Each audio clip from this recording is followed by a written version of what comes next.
Je voudrais du soleil vert, des dentelles et des théâtres, des photos de bord de mer, dans mon jardin d'hiver. Je voudrais de la lumière, comme en Nouvelle-Angleterre. Je veux changer d'atmosphère, dans mon jardin d'hiver. Ma fleur sous la pluie de novembre, tes mains qui courent, je n'en peux plus de t'attendre. Les années passent, il est loin, là je tombe. Nul ne peut nous entendre. Je voudrais du Fred Astaire, revoir un latte. Representative Carlos Guillermo Smith from Orlando, he took to social media after this whole thing went down and it was voted ultimately no, and wrote this.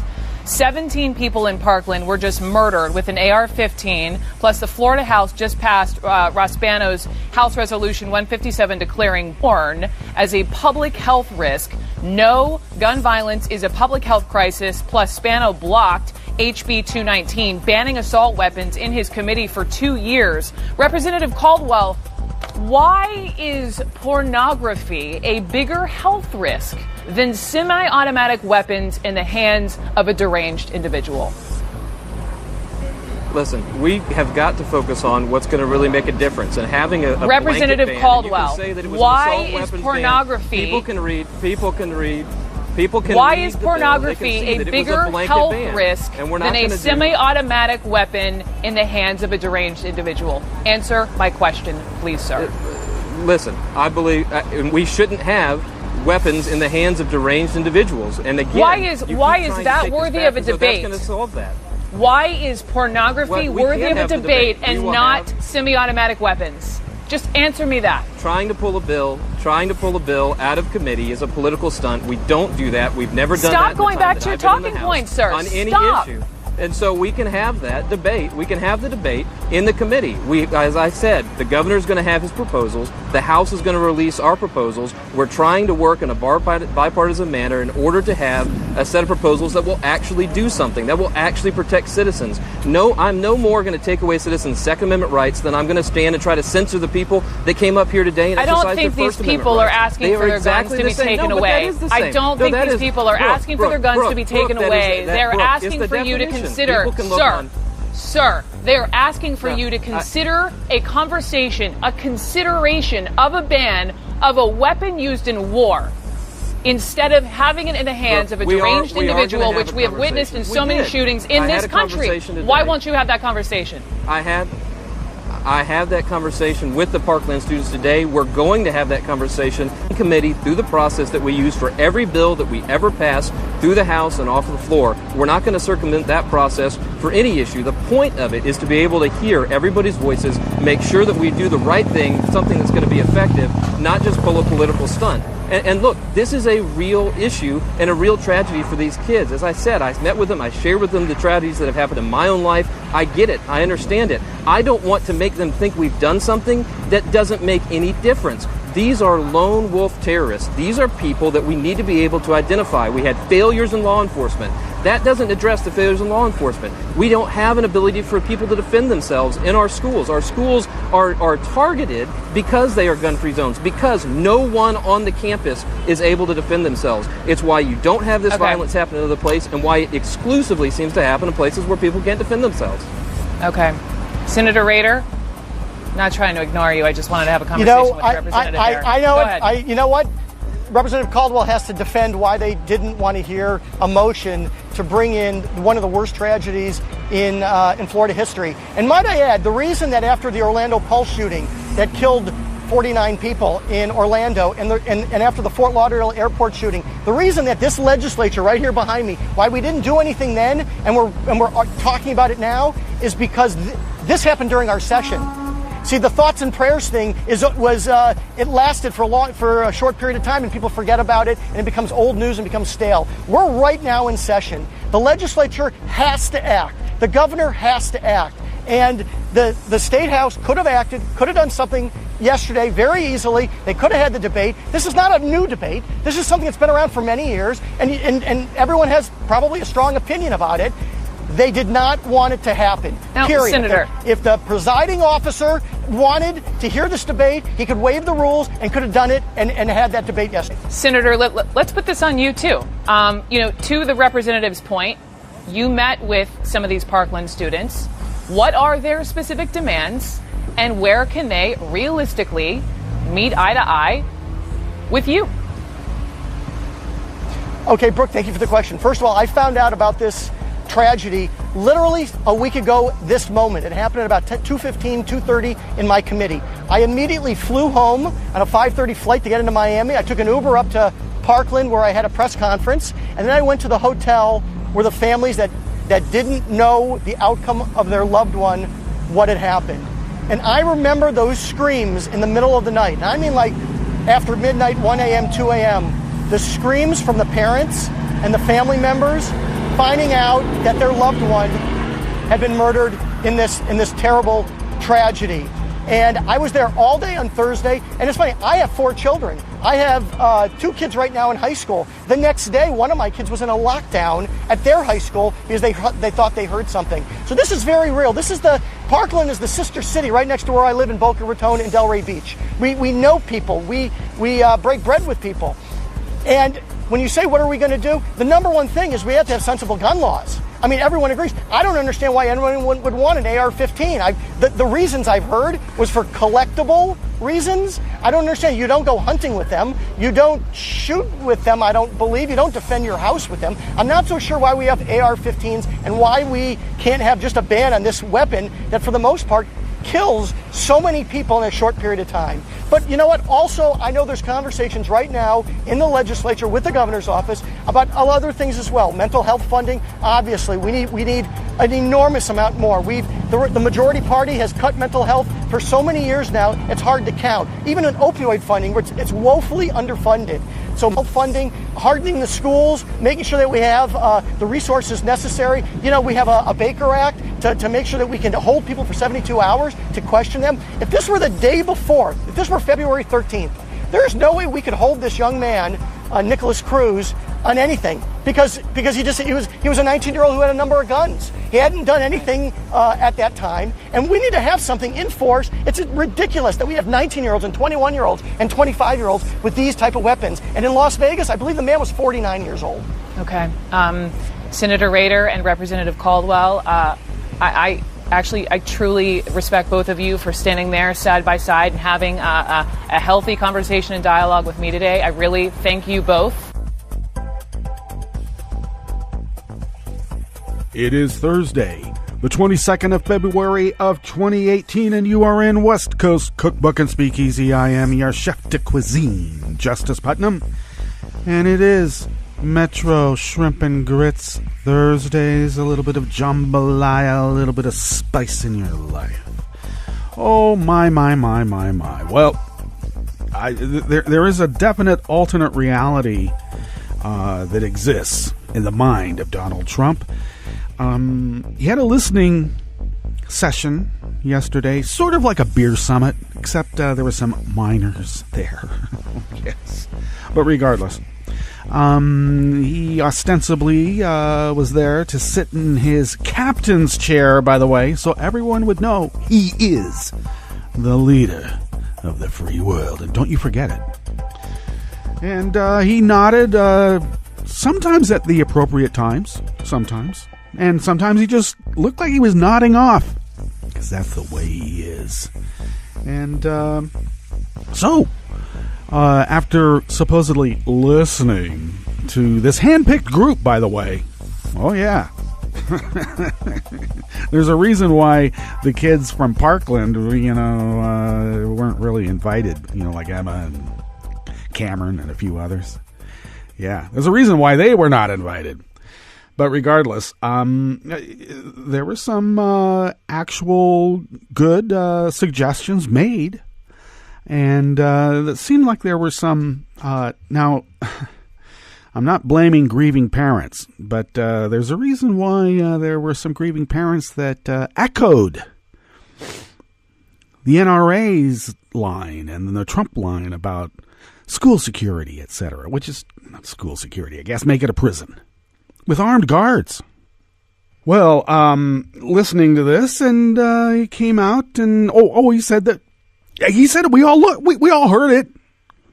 He wants to arm teachers, and it caused a ferocious debate. Arm teachers? I mean, I got to tell you, I have taught.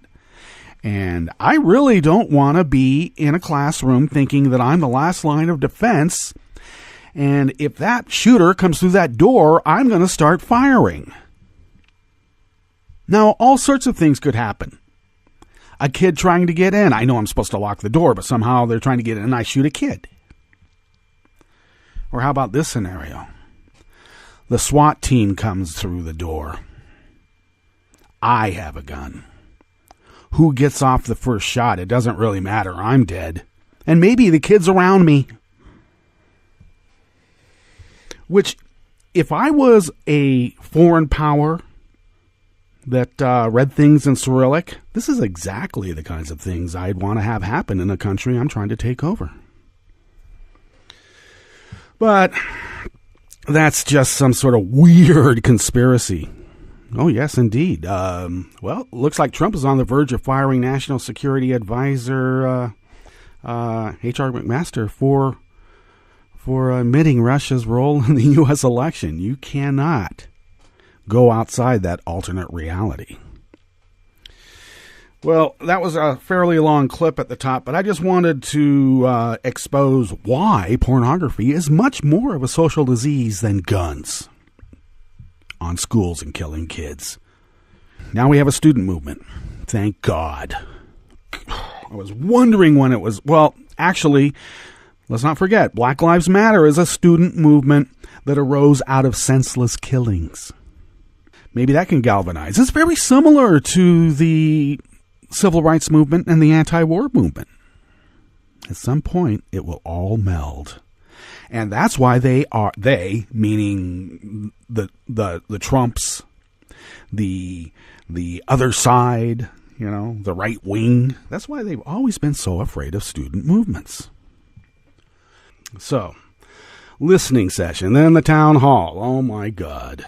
Well, Dana Loesch, I put on the They Live special sunglass filter, and she looks markedly different when you do that. You should, really.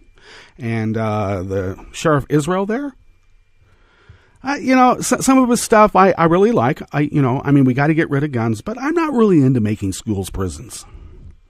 Resource officers are now going to be guards. Okay. Well, if I was poet, philosopher, king, no one would be able to have a weapon of war that was a civilian. And if you're a soldier, it has to be in an armory, and we'll muster and give you the weapon, and we'll go fight the war when we have to. But that's why I'm not poet, philosopher, king, right?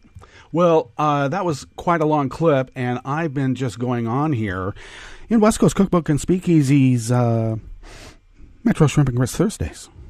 I better get on this. Well, let's see. On the rest of the menu, oh, good. 2 rabid men's rights activist sites are now officially listed as hate groups by the Southern Poverty Law Center. And neo-Nazis hate the Southern Poverty Law Center. It costs taxpayers just 1 cent a year to protect America's marine mammals, but Trump's budget scraps it. Too much for you polar bears. And there are some deplorable details being omitted from Billy Graham's fawning obituaries. Yes, he's sitting on brimstone right now, trust me. And After the break, we'll move to the chef's table, where we're going to laugh at Steven Seagal's attempts to find relevance through a pyramid cryptocurrency scam as its nationwide ambassador. Steven Seagal, oh my God. And the complex history behind In God We Trust reveals the motto does not really reflect universally shared historical values. All that and more on West Coast Cookbook and Speakeasy. Bon appetit.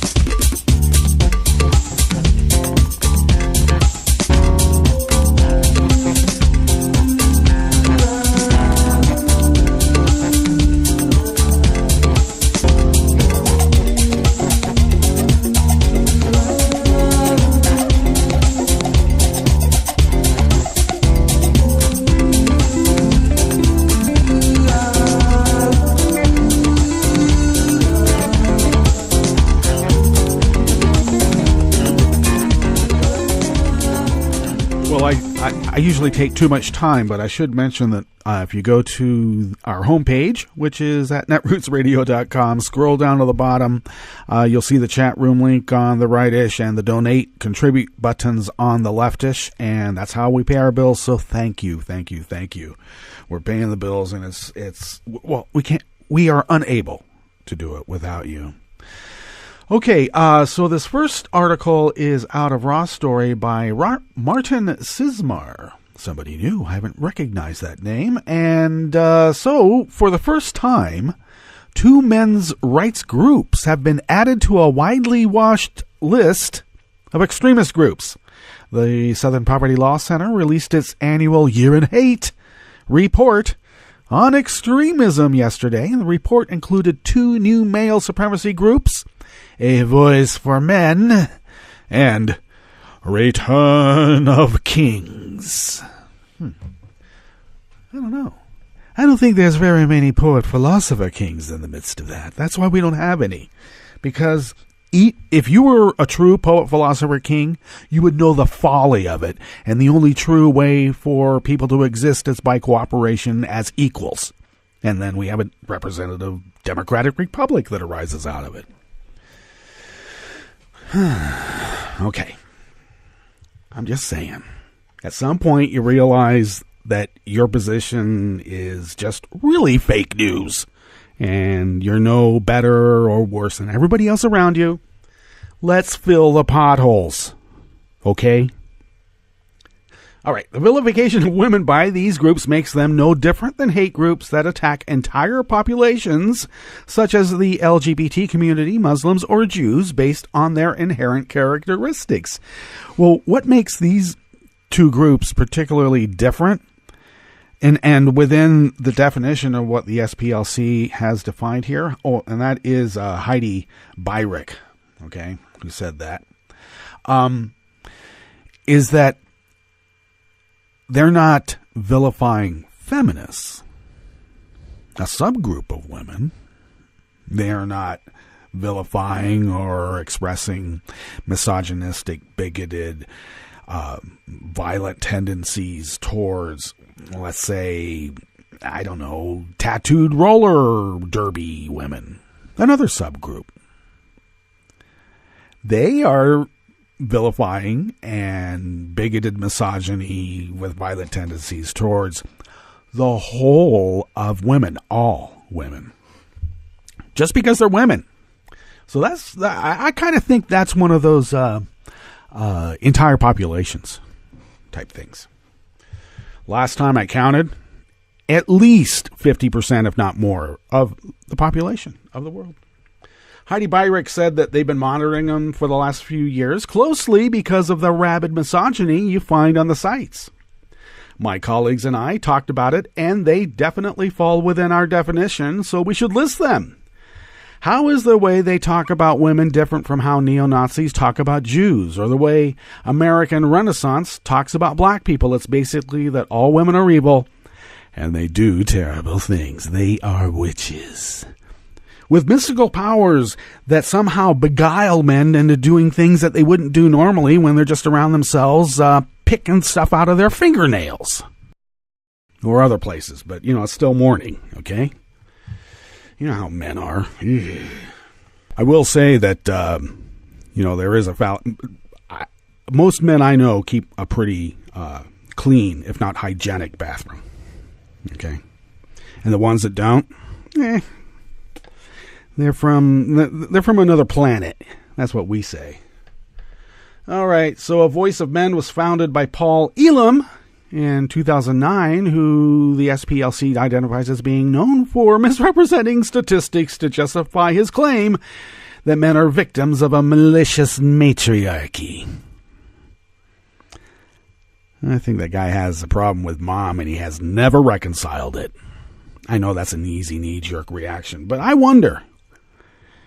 What's really wonderful is that there's a screenshot when you go to the link that I put up on my diary at Daily Co's that have the show notes and links. One of the fellows there, let me see, it's the other one, Return of Kings. He's like totally doing his YouTube or whatever it is in his bedroom, which isn't too much different than what I do, but mine's an office, okay? I mean, it's a little bit different. Okay. These people, they make it hard for all the rest of us men too, because somehow I can't apologize for this BS. It has to stop. So go to the link, the Return of Kings guy, Darush Valzidar, is also known as the prominent pickup artist, Rushvi. All right. Who has argued that sexual harassment does not exist while he sexually harasses women on a consistent basis, because isn't that what pickup artists do? I've been there. I've been behind the bar. I've seen it all. When I'm mixing drinks, I see it all. And one of the main reasons why I never would go to really meet people in bars, because even when I was a kid, when I was singing backup for Cottonmouth, and I was underage, I was 18 going on 19. Well, now I was 19. And, still too young. I mean, you're supposed to be 21, except I was within the confines of the stage. I could do the thing. Otherwise, I had to be in, the green room. But it seemed like the dance of the lonely people. I just felt so sad for all of them. And I don't know. I usually met women at the laundromat when I was a single parent briefly. And, or in the vegetable section of the International Supermarket. Okay, most of the male rights stuff is not in groups, but on sites, Byrick concluded. But there are actual groups, she says. They talk about all women as being bad, not just some women and not just some feminists. All. Well, they're a hate group and they should be duly listed, and now they are.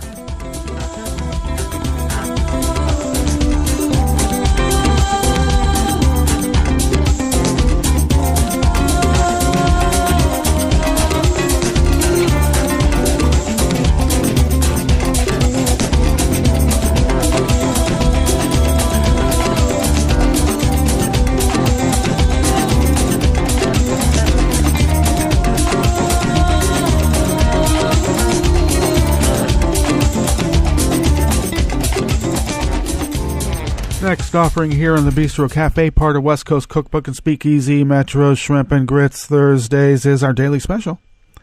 Is an article out of Alternet by Elizabeth Hogan. Now, in the 70s, y'all remember this, or some of you may not, but you may remember reading about it. Most of the people that I know remember it, unfortunately, as if it were yesterday. Several species of marine mammals in U.S. waters were at risk of extinction or depletion due to human activities such as fishing bycatch, ship strikes, and offshore drilling. Iconic animals like manatees, polar bears, and seals faced myriad severe threats. So, out of nationwide concern for the survival and welfare of whales, dolphins, manatees, seals, and sea lions, came the Marine Mammal Protection Act, signed into law in 1972 by President Richard Nixon. Yeah, he's responsible for the Clean Air Act, all of these socialist commie things. They keep the true drivers, the engine of commerce, from being able to keep fueling itself. It has to. So it's really quite sad that we have come to this point where the lives of, I like to call them sentient beings. Maybe they're not so sentient after all. They have some emotional behaviors, which might be quite scary if they want to turn on us, which they often do, and for good reason. But regardless, there's only 450. Which ones is it? 450. Oh my God, I just saw this. Oh, it's all the way down here. Oh, I'm sorry. The North Atlantic right whale. Just an estimated 450 individuals left. And with the gutting of the Marine Mammal Protection Act,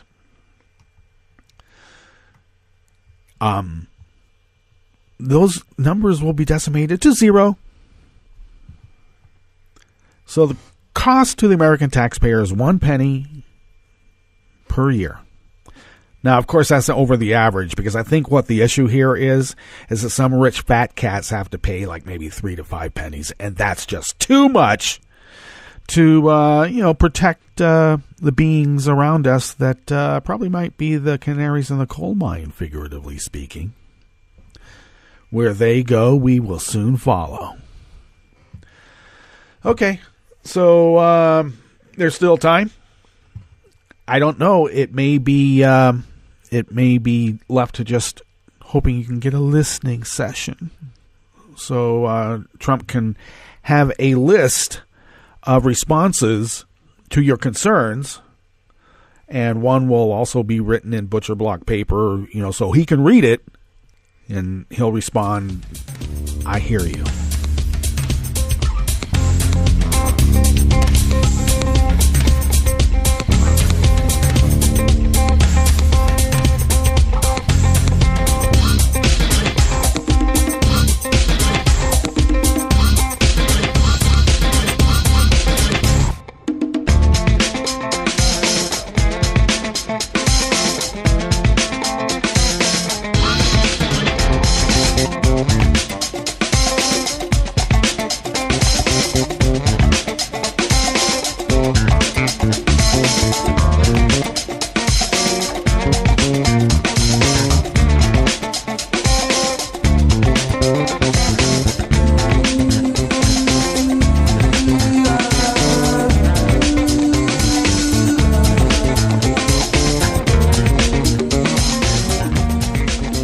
Okay, last offering here in the Bistro Cafe and West Coast Cookbook and Speakeasy is Out of Raw Story by Martin Sismar, Billy Graham, firebrand evangelical, who helped usher in the rise of the evangelical right, is dead at age 99.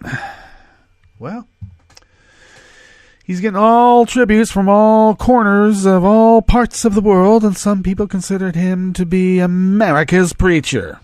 And before he was ever attributed that moniker, some of us recognized him as being a mere charlatan, a tent revivalist. Yes. Like Oral Roberts. Oral Roberts was a tent revivalist. You don't know what that is? It's evangelical ministry set up in a tent like a traveling circus. Which in many ways it was. 3-ring, too. And it was really just another grift to make money. So, in spite of the fact that he's getting all these accolades for doing supposedly great things, well, he embraced Muhammad Ali during the fallout over his conversion to Islam, and deserves some praise for supporting the civil rights movement and supporting Nelson Mandela during his imprisonment. But in spite of that, he also did some really awful things, and because he was so respected, his deeds were very influential. So Graham helped normalize ultra-rich pastors. The whole idea of the prosperity gospel really has its, well, I wouldn't say that, because there was some like Semple in California. There were a few preacher types in California that knew the grift really well, and he learned from them. I mean, let's be clear. He didn't come out of a vacuum, but I guess he gave the imprimatur of respectability to the prosperity gospel because, you know, his net worth was estimated around $25 million. Now, of course, as this reporter states, Bezos might spend more on a clock, but $25 million is not really a vow of poverty now, is it? Graham once preached that AIDS was the judgment of God. And now, yes, he backtracked. He would always say, I don't know why I said that. I should never have said that.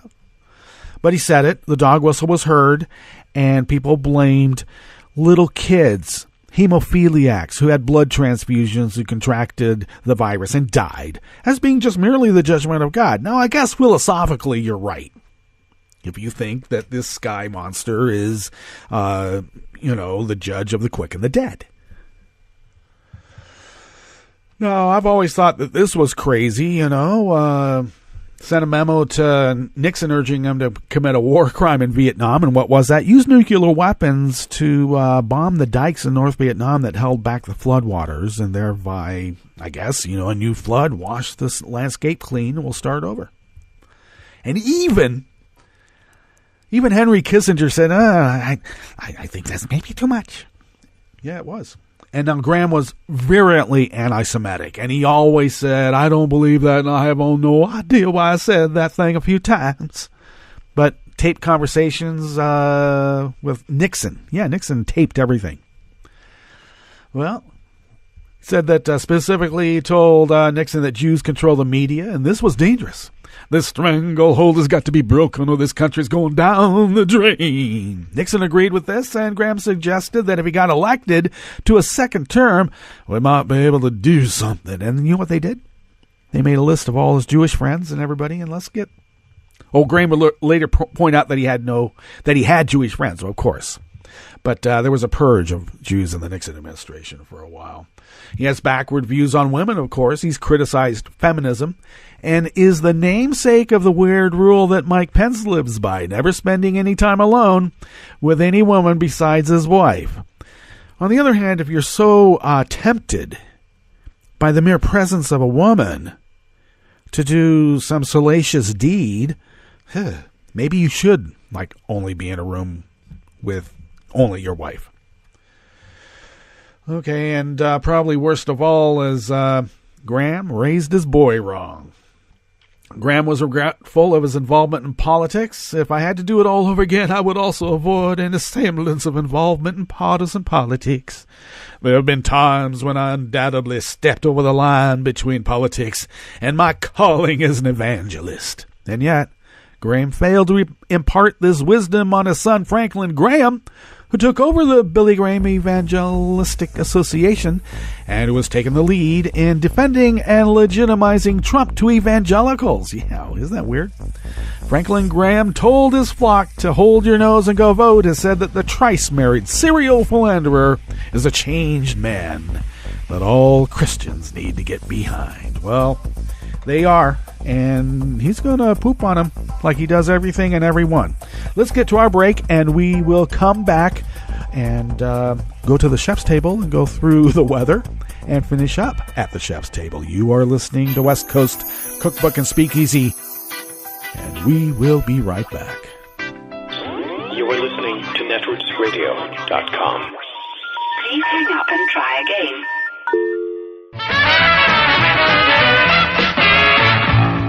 From a point at sea to the circles of your mind, a new force is at work for planetary transformation. New radio for a new Earth.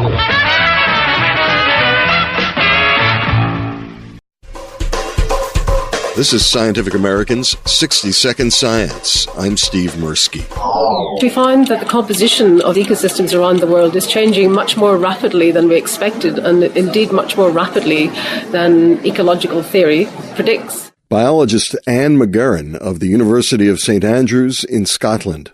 We still don't understand the consequences of this. We think that it's going to be associated with a reduction in resilience in these assemblages, but there's still many questions to be addressed about the consequences of this rapid biodiversity change. And what it means is that if we're interested in conservation, we need to do much more than count species. We also need to track changes in the abundances and identities of the species present in these ecosystems. Conservation biologists will need to keep track of the types of species that they find in these places. And policymakers will need to take account of these changes in their policy. To that end, McGurran and colleagues are establishing what they're calling the Biotime Database, a repository for information about ecological communities and populations and how they're changing over time. McGurran spoke on January 26th with Scientific American Editor-in-Chief Mariette DiChristina at the World Economic Forum in Davos. And will the data set's going to be out very soon? Yes, we're publishing the data set. It's an open access data set, so anybody anywhere in the world can use it for research, for education, for conservation, and we'd be delighted to collaborate with anybody who has data and wishes to join with us or wishes to support the preservation of the data set in any way. For Scientific American's 60-Second Science, I'm Steve Mirsky. Welcome to 60 Second Civics, the daily podcast of the Center for Civic Education. I'm Mark Gage. The due process clauses of the 5th and 14th Amendments are intended to guarantee that government will use fair procedures when gathering information and making decisions that affect our rights to life, liberty, and property. It is difficult to define due process of law exactly, but we can say that due process is the right to be treated fairly by government. There are two important ways this meaning is applied. First, due process means that the procedures or methods used to conduct hearings and to apply and enforce the law must be fair and reasonable. All branches of the federal and state governments must use fair procedures when carrying out their responsibilities. Second, due process also means that the content of laws that legislatures pass must be fair and reasonable. Congress and the state legislatures cannot pass laws that place unfair or unreasonable limitations on people's rights to life, liberty, or property. That's all for today's podcast, 60 Second Civics, where civic education only takes a minute.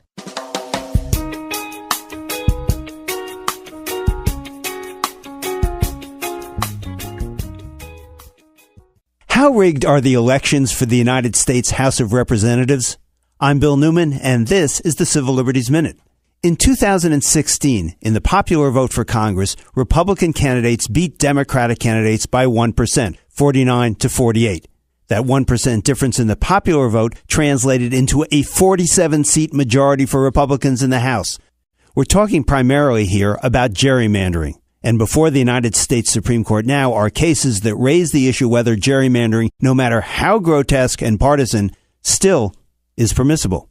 Meanwhile, one state, at least, is doing its best to restore democracy. In Pennsylvania, in 2016, Republican congressional candidates won 8% more votes than Democrats. With the result, the Republicans were awarded 13 of 18 congressional seats, or 72%. In other words, the 8% margin in the popular vote became a 44% margin in the number of seats won. But the Pennsylvania Supreme Court just struck down that state's congressional map as violating the state constitution, and the United States Supreme Court in all likelihood will not touch that decision because it's based on the state constitution and not the federal. Which leads us back to the cases before the U.S. Supreme Court, which will decide by the end of its term in June whether congressional maps can be drawn so as to almost ensure the result before any ballots are cast. The Civil Liberties Minute is made possible by the ACLU because freedom can't protect itself. This is Solidarity News on Radio Labour. This is a Radio Labour report recorded on Wednesday, February 21st, 2018. I'm Mark Boulanger. One of the sectors most at risk of negative automation effects is transportation. Unions in the sector are grappling with what to do with Uber-like app services, driverless cars, and airplanes that fly themselves from airport to airport.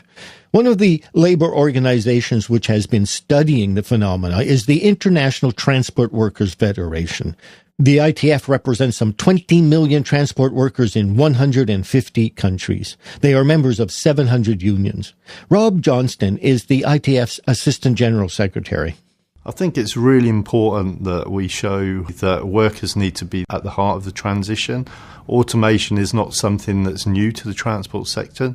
If you look at the transport sectors over the years, they're probably one of the sections which has had to change fastest. But we're really at a crossroads now, where we have the ability to try and influence, to inspire, and innovate our approach. But what we need to do is make sure that there are not winners and losers in that journey, and that it's mutually beneficial for everyone. The changes can't be driven on the basis of profit alone. It needs to look at communities, it looks at the benefits of workers, society as a whole.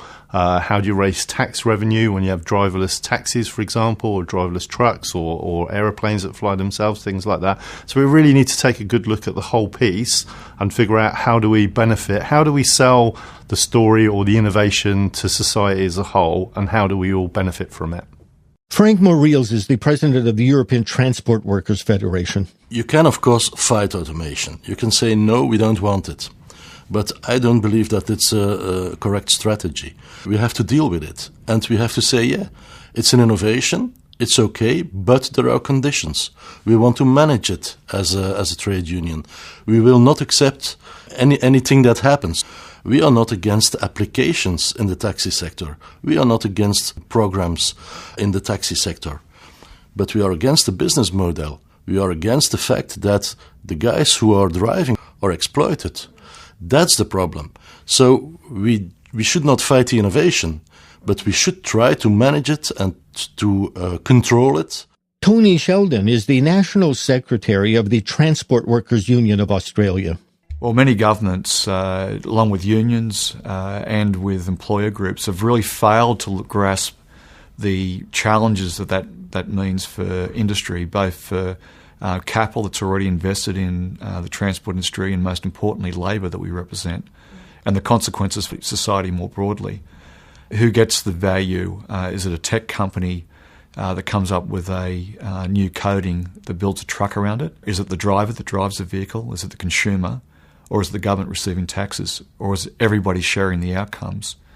I think what's really one of the big challenges is looking at how we have a uniform approach to automation and technology to deal with specifically the changes on how work can be done, but also dealing with the changes with apps being an employment process. You know, we've seen subcontracting chains in transport that's been around for a very long time.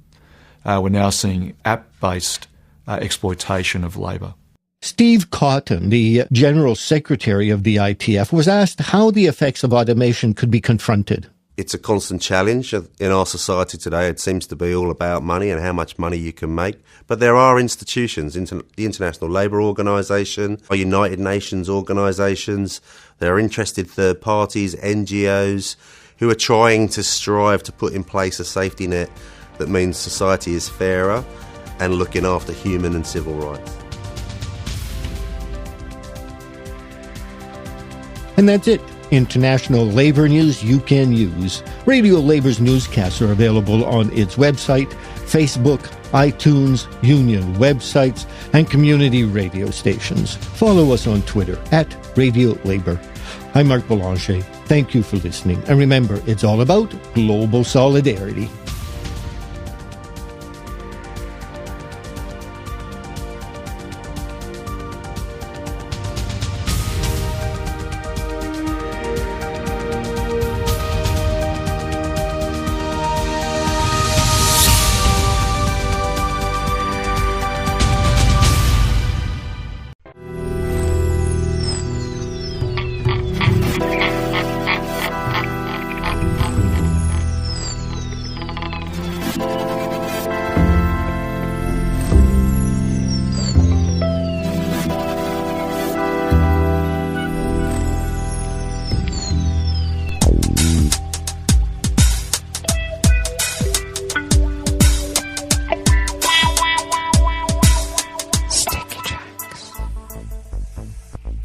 Well, thank you for accompanying us to the chef's table here at West Coast Cookbook and Speakeasy. Our daily special is Metro Shrimp and Grits Thursdays, a little bit of jambalaya, a little bit of spice in your life. Well, let's start off with a little palate cleanser. I know it would be nice if it was Pernod, but right now it's the weather from around the world, and we always begin along the banks of the Rogue River on the Rogue River Valley of Southern Oregon on the west coast of the continental United States of America. We are under a winter storm warning. It is active. Our temperature right now is 30 degrees. My home weather station says it's 27. So this particular weather station is a few miles out of town. We are falling snow. We are under falling snow. It is falling as I speak. Big, big, big flakes. And falling a little slow. And apparently we're going to warm up, yeah, to a high of about 38 and have a wintry mix. I guess that's a nice way of saying that the roads might be icy, slushy, black ice on the bridges. Always love that. And that's supposed to continue through most of the day. When I began researching and everything and making sure that David was all taken care of about a little before 5 a.m. here on the West Coast, there was only 2 inches that fell from my gauge.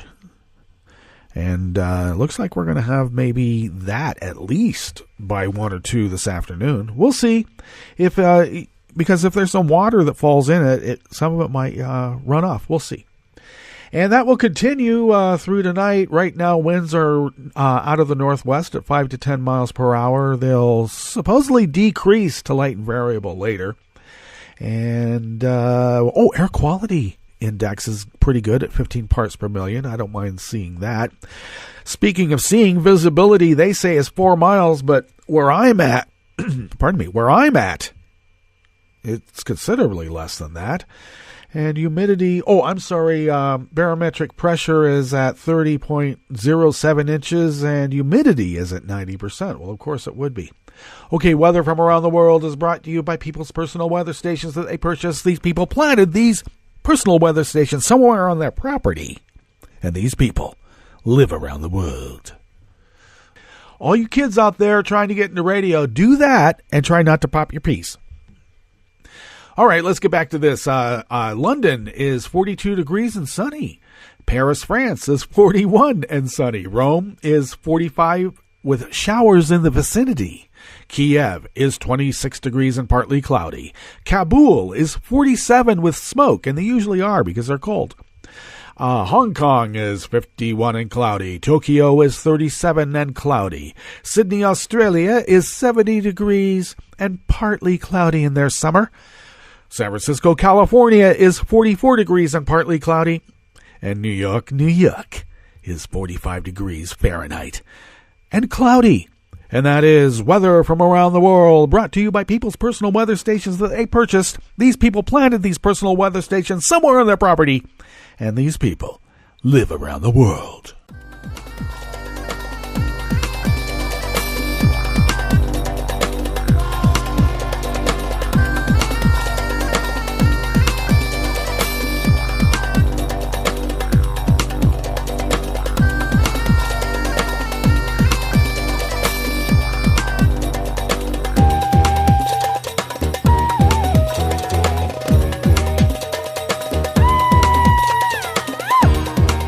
I would often have some very complex discussions about the meaning of existence and realms of being.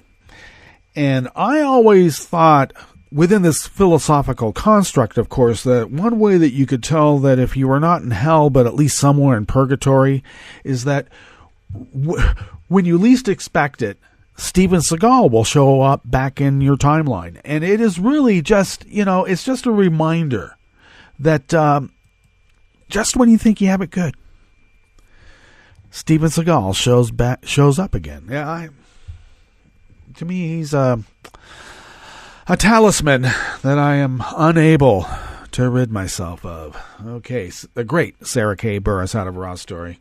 Far-right actor Steven Seagal is promoting a sketchy cryptocurrency bit called Bitcoin 2 generation. That's with 2 I's in coin. So is that coin? Bitcoin? Gizmodo noticed Seagal tweet out a promotion for the company as it undergoes initial coin offering crowd sales.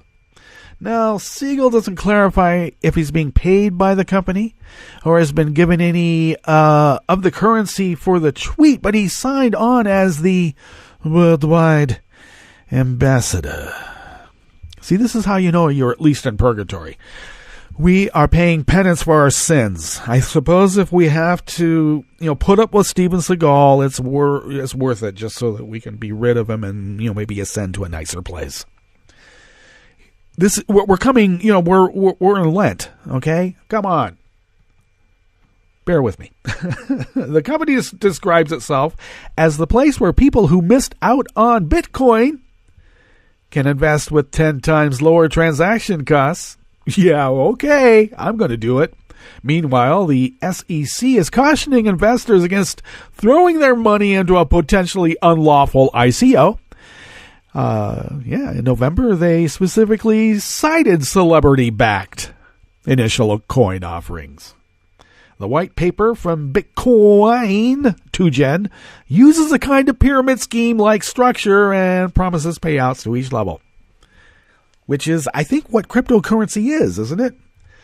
Maybe David Pakman would correct me on my misinterpretation. I don't know. He's not back. He'll be back tomorrow. I mean, today. He'll be back today. Here is the opportunity where life does give you a second chance. The paper awkwardly states Ethereum, a rival crypto framework to Bitcoin, is the one the new Bitcoin is using. The rest of the details are thin, but the site claims over 9 million investors have invested and are being promised huge payouts.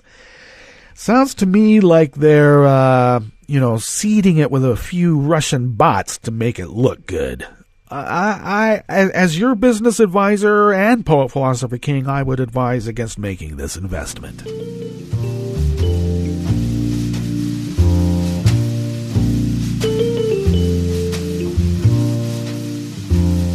Dansez maintenant sous l'été, les pieds nus dans le sable. Dansez maintenant et jetez vos ennuis dans les vagues qui dansent, ballons. Finishing up here in the chef's table at West Coast Cookbook and Speakeasy, Metro Shrimp and Grist Thursday, is a little piece by David Mislin out of The Conversation, which is the Australian concern. In his address to the National Prayer Breakfast on the morning of February 8th, Donald Trump emphasized the centrality of faith in American life. After describing the country as a nation of believers, grifters always need some rubes. Let's be clear. That's what Trump means, a nation of believers. He sees evangelicals as rubes. And they want to be believers. They're begging them. All right? And he will recompense them in some way. Yeah, they'll pay, and they'll pay dearly. Trump reminded his audience that American currency features the phrase, "In God we trust," as does the Pledge of Allegiance. He also declared that our rights are not given us to men, but come from our Creator. Well, I don't know. These remarks come a week after Trump linked religion with American identity in his first State of the Union address on January 30th. He similarly invoked "In God We Trust" while proclaiming an American way in which faith and family, not government and bureaucracy, are the center of American life. Now, I don't know. Normally in these philosophical religious discussions, I would say, heal thyself, fella. Let's put you through the eye of the needle, shall we? Well, the history of such language is more complex than Trump's assertions. The place of "In God We Trust" and similar invocations of God in national life have been subject of debate. Now, this fellow here, David Mislin, is a religious history scholar, and he says that from his perspective, these views reflect a particular view of the United States, not a universally accepted American way. And he cites the Civil War. Let's see, political rhetoric linking the U.S. with a divine power emerged on a large scale with the outbreak of the Civil War in 1861. Pennsylvania clergyman M.R. Watkinson encouraged the placement of "In God We Trust" on coins at the war's outset in order to help the North's cause. Such language, Watkinson wrote, would place us openly under divine protection. Wow. Okay. Putting the phrase on coins was just the beginning. In 1864, the Civil War was still raging. A group supported by the North's major Protestant denominations began advocating change to the preamble of the Constitution.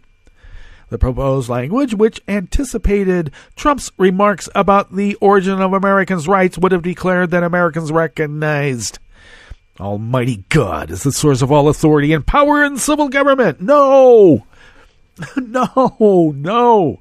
If the amendment supporters had succeeded in having their way, Christian belief would be deeply embedded in the United States government. Instead, they had to wait until the 1950s for a lot of phrases to be lifted from movies and put right into the Pledge of Allegiance. One nation under God. Well, such invocations of God in national politics were not to last, despite lobbying by major Protestant denominations such as Methodists. The so-called Sovereignty of God Amendment was never ratified, thank God. Of course, then in the 50s, there was a revival of "In God We Trust," and everybody thinks it's from the very beginning because for a lot of boomers, the 50s was pretty much the beginning of their lives. Some of them in the mid-60s, as well it should have been.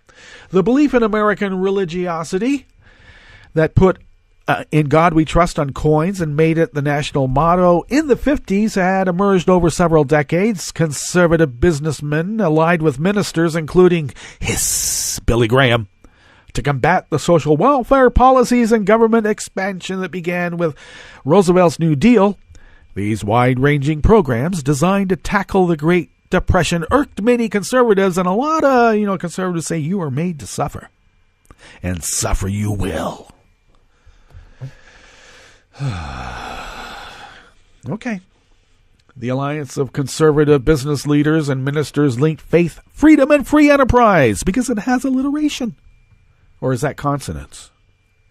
In this way, then, Trump's repeated assertions of "In God We Trust" could be said to reflect certain American values, but according to this researcher's research, for much of U.S. history, the acceptance of such values ebbed and flowed. "In God We Trust" is not a motto that reflects universally shared historical values. Rather, it represents a particular political, economic, and religious perspective, one that is embraced by Trump and the modern GOP. Yep. Okay. Well, we need somebody from outside the country to tell us that stuff because we don't usually get to hear it here too much. But maybe that will change with our new student movement. Let's encourage them. We will be back tomorrow for Blue Moon Spirits Fridays, and well, we should. And stay tuned for more breaking news throughout the day on Netroots Radio. We've got some great live content throughout the rest of the day. So stay tuned, and we will visit with you tomorrow in West Coast Cookbook and Speakeasy. Bon appetit.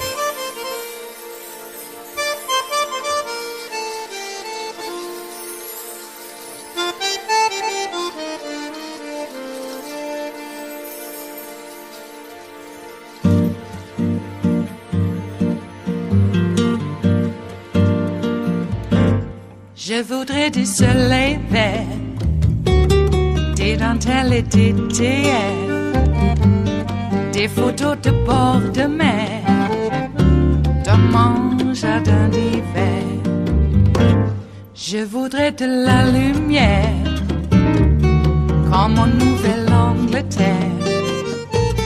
Je veux changer d'atmosphère, dans mon jardin d'hiver. Ma robe à fleurs sous la pluie